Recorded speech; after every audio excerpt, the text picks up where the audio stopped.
हम तुम्हारी सेवा से बहुत प्रसन्न हैं, कुछ वरदान मांग लो।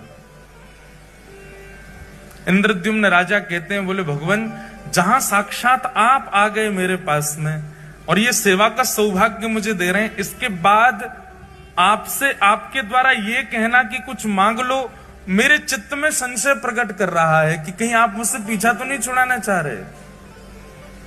जब आप मिल ही गए हो मुझे तो नाथ और मैं क्या मांगू आपसे। जगन्नाथ प्रभु बोले, नहीं इंद्रद्युम्न हम बहुत प्रसन्न हैं तुमसे, कुछ मांगो।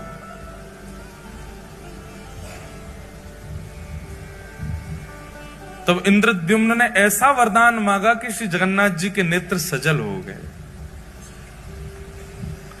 उसने कहा, बोले भगवान यत्र तत्र, अभी भी मैं जगन्नाथपुरी में जब चलता हूं ना तो लोग बाग कह देते हैं, ओहो वो राजा जा रहा है जिसने जगन्नाथ जी का मंदिर बनवाया।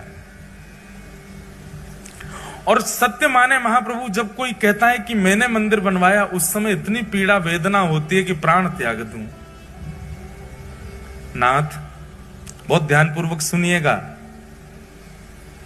ऐसे ही नहीं प्रकट हो जाते हैं ठाकुर जी किसी के यहां। उसकी स्थिति देखो पहले कैसी थी। इंद्रद्युम्न राजा कहता है, बोले नाथ यत्र तत्र कोई भी कह देता है वो राजा जा रहा है जिसने मंदिर बनवाया।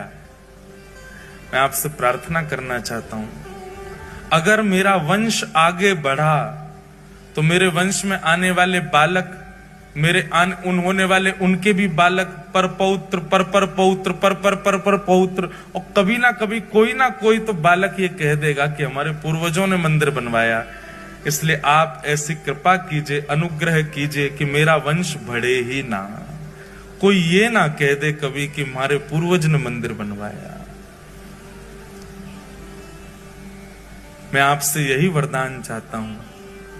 उन्होंने वंश ना बढ़े ऐसा नहीं कहा, उन्होंने वरदान में यह मांगा कि कभी कोई ऐसा ना कहने वाला प्रकट हो जो ये कहे कि हमारे पूर्वज ने मंदिर बनवाया। मतलब बगल में पत्नी खड़ी है, गुंडीचा खड़ी है, इसके सामने स्पष्ट कैसे बोल दूं कि मुझे संतान नहीं चाहिए। लेकिन नाथ आप कृपा करके ऐसा अनुग्रह कर दो कि मेरे कुल में, वंश में कोई ये कहने वाला ही पैदा ना हो कि हमारे पूर्वज ने मंदिर बनवाया। इनडायरेक्ट वे में मानो